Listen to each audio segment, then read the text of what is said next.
How are you doing? Right. For the audience, if you could please mute your mics, that would be great. So it's such a pleasure to have Professor M.Kammen with us. He's going to be speaking on clean energy innovation to accelerate the sustainable development goals. Professor M.Kammen is a renowned sustainability. Sorry, moderator. Yeah. The schedule I have indicates I should be speaking. Is that correct? I sent you a message to say that Professor Kammen is in China right now, so we're a little bit behind schedule. So I wanted to please check your message. All right. Thank you. So thank you very much. So I'm pleased to introduce Professor M.Kammen. He's a renowned sustainability professor at the University of California, Berkeley, and he's a leading figure in the field of decarbonization, energy access, and climate justice. He has held various positions, including senior advisor for energy and innovation at the U.S. Agency for International Development. He is a coordinating lead author for the Intergovernmental Panel on Climate Change, IPCC, and co-chair of the UC Berkeley Roundtable on Climate and Environmental Justice. Kammen's research focuses on the science and policy of decarbonized energy systems, energy access, and environmental justice. He has published over 450 papers and is currently working on decarbonization of power systems, energy access, and social justice. And also looking into big data approaches to clean transportation and electrification of health facilities across Africa. Professor Kammen has also served in expert and advisory capacity for the state of California and the United States federal government. He's a member of the Diversity Scholar Network and the American Academy of Arts and Sciences. Thank you so much. Thank you so much for joining us today. And the floor is yours. And also you can share your screen. Oh, yeah. Okay. All right. Yeah. I'll share my screen if that's okay.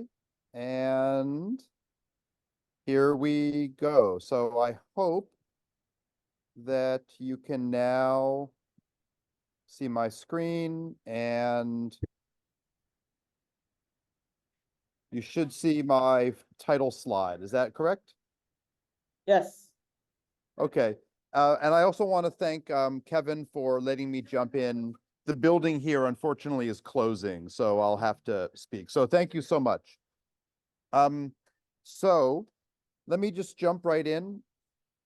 What I'm going to cover quite briefly is a conversation and a dialogue between what we are doing at the University of California, Berkeley, what's taking place at the U.S. Agency for International Development, and what's taking place with our partners in a number of African countries: Nigeria, Kenya, the DRC, Sierra Leone, Malawi, and elsewhere. And it's a program called HEDA, Health, Electrification, Telecommunications Alliance. I'm presenting this both for myself, but also for my colleague, Ms. Nancy Chege, who is the country director in Kenya for the Small Grants Program. And many African countries have a UNDP, United Nations Development Small Grants Program.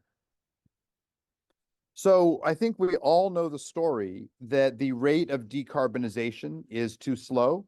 If we look at the business as usual paths, or even the national defined commitment paths, they will not get us into the range to limit warming to 1.5 degrees Celsius. That's old news for everyone working in energy, but it's worth highlighting that we're not making enough progress on the energy climate side. But what I think is particularly sad is that we're also not making progress on the Sustainable Development Goals, the 17 different United Nations goals designed to improve energy access, gender equity, care of water systems. We all know it, but the fact that we're failing on climate goals and on the SDGs, to me, means that we need not only to work harder, that's the easy thing to say, but we have to find new ways, new synergies between the two of them together. To get there, we must make some changes. And the changes are not just focusing on energy access, or that's SDG 7, or health, SDG 3.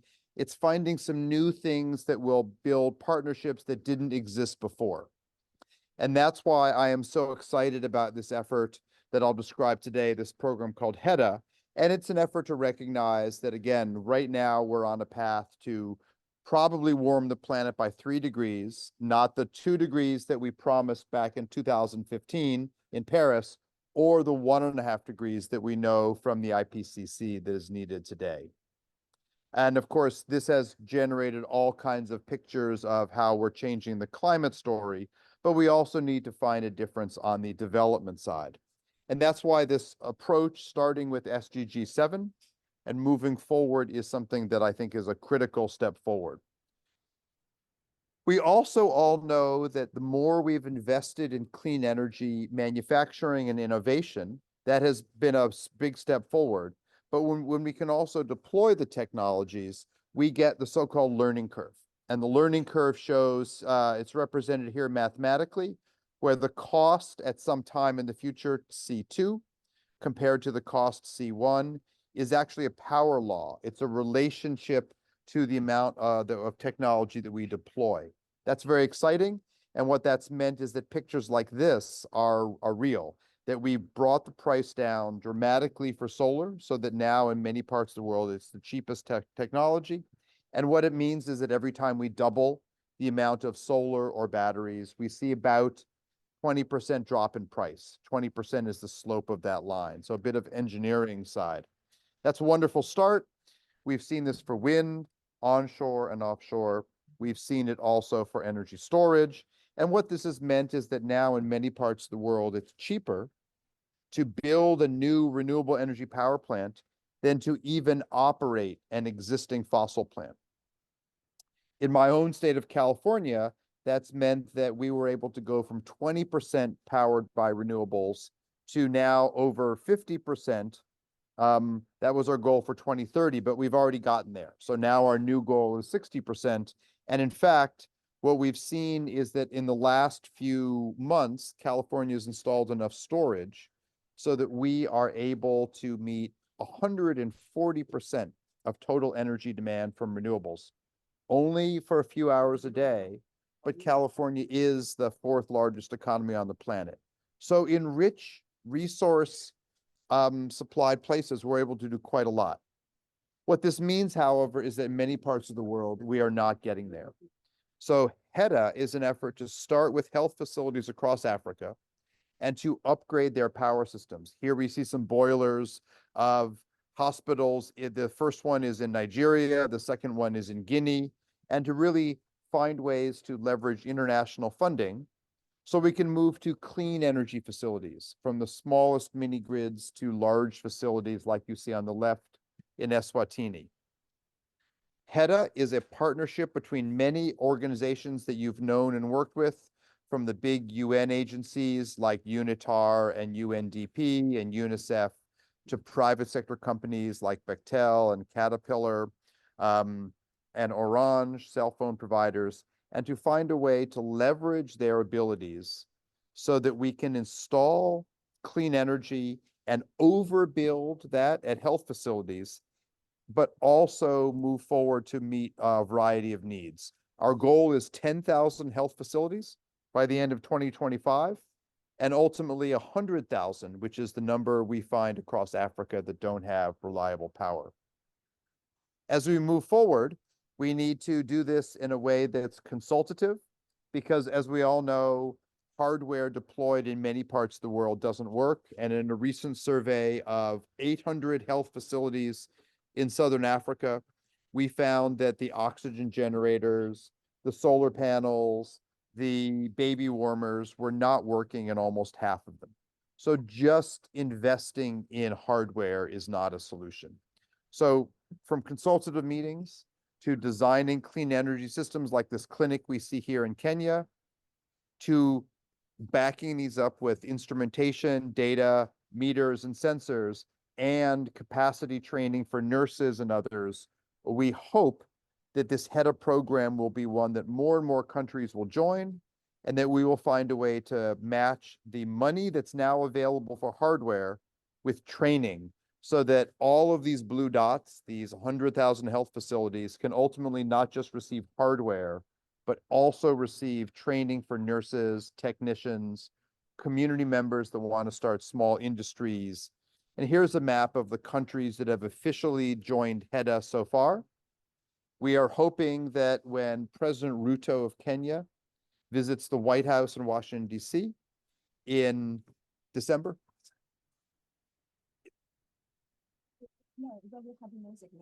Then we can move faster. I will have to move for 20 seconds. I'll move right outside the doorway. So it'll be a slight break as I move. Oh, no, it's okay. We'll move outside. Okay. So we'll be moving our location just a few seconds now. And we'll be able to start up in about another 20 seconds. Okay. Sorry for that slight delay while we had to relocate.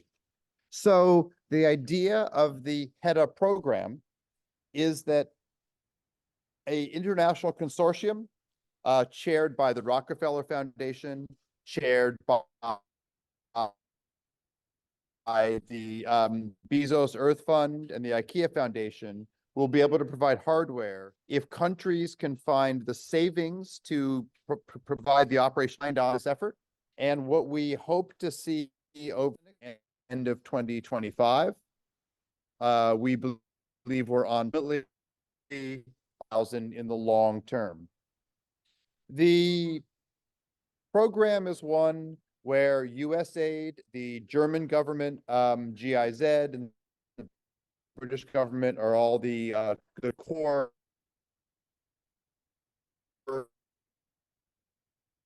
government partners. From the donor side are the partners. This effort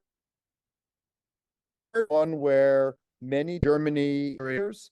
Here we have an example. This is a very low cost, $10 US device that measures voltage and frequency, so that we can remotely monitor whether the refrigerators, like this simple one you see on the left, or baby warmers are having uninterrupted power.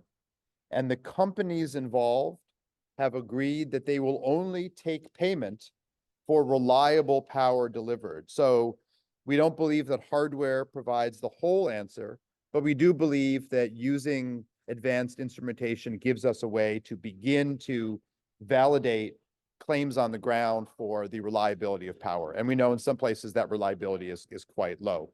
Here is an example from our first large-scale program in the Eastern Democratic Republic of Congo. This is currently the largest mini grid in Africa. This is in the city of Goma.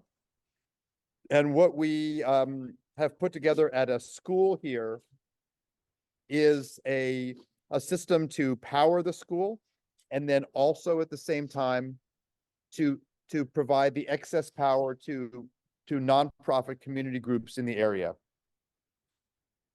You can see on the left, for the electrical engineers in the audience, the highly variable power that caused damage to baby warmers, to incubators, to centrifuges. And after the solar was installed, this very level, you can see the voltage stays very constant as measured by those meters I just showed you. So trying to use hardware to validate the quality of service. Lots of electrical engineering details I won't go into now for the interest of time. Lots of details about the power quality. Again, this is fed back to the ministries of health in each country. In this case, the ministry of the state of North Kivu, as well as the central government in Kinshasa. And as this program evolved, a number of community groups came forward and said, of course, we're interested in this program, but if you don't find a way to engage the least empowered members of the community, this is yet another hardware effort without a direct human face. And that dialogue really affected us directly. And it led to a series of meetings with environmental justice groups in Kenya, in Rwanda, in the Democratic Republic of Congo. So here's the output of one of those meetings. This is with the governor of Laikipia County in Kenya, right here in the middle, myself, his economic team, and the team from the United Nations Development Program. And what came out of this effort was a program not just to map out all the health clinics, but to say, let's at each one engage the ethnomedicine community, the herbalists, the traditional healers, so that they can take advantage of this as well, so that we won't just see a push for what I'll call conventional medicine. We'll also find a way to engage people involved in traditional medicine. So again, in meetings with the head of the United Nations Development Program, traditional ethnomedicine leaders, a new component came forward, which we're calling HEDA Plus. This is a workshop we held in central Kenya in Laikipia, where the traditional healers came to the session, and their interest was to take advantage of the additional power to purify materials, to make capsules for different traditional medicines, those that are used for malaria, those that are used for headaches, those that are used for menstrual and other problems. And this group has come together, and the Traditional Herbalist Society of Kenya is now signed up to be one of the first users of power at these clinics. And I highlight this because in Kenya, the permanent secretary, Mary Muthoni, you see here on the right, she committed Kenya at the last climate conference in Dubai in November, COP28, to electrify all the health clinics in the country. I was recently meeting with the First Lady of Kenya and with Permanent Secretary Muthoni, as well as the first daughter. This is Charlene Ruto from Kenya. And we are hoping that there will be an announcement on May 23rd at the White House when a head of state visit from Kenya comes to DC, announcing this mixture of not only health electrification, but also engaging the traditional sector. Ethnomedicine will be part of the overall effort. So again, what I'm hoping we'll see is that traditional medicine as well as Western medicine will be able to take advantage of the laboratory equipment, refrigerators, freezers, packing materials, to secure the cold chain, involve educational efforts, track the data through the kind of sensors I've highlighted, and again, engage both what I'll call traditional as well as conventional medicine in this overall process. Again, this is just to illustrate some of the opportunities. I'm going to end there, but I really wanted to highlight the degree to which what we hope to see here is an effort that leverages the new low cost of energy, the recognition that Africa has received a tiny fraction of carbon financing, and that this is one of the efforts to rectify that, but that ultimately hardware does not solve the story, that what we need to see is an effort that engages community groups. This is one that brings together a variety of traditional leaders. You can see women here receiving certificates for their training, both in electrical engineering, but also as certified vendors of traditional medicine. Again, just examples of this process.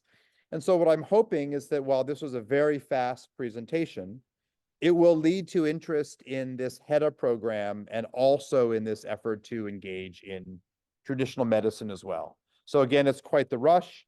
I will stop there and just leave a final slide showing the context both for myself, for the UNDP, and for the coordinator of HEDA programs around Africa, Gina Cady, highlighted here. So again, I appreciate the chance to have jumped the order a bit because I know it got late in time. I hope that's of interest, and let me stop there in the interest of getting us back on schedule. So thank you so much for the chance to talk today.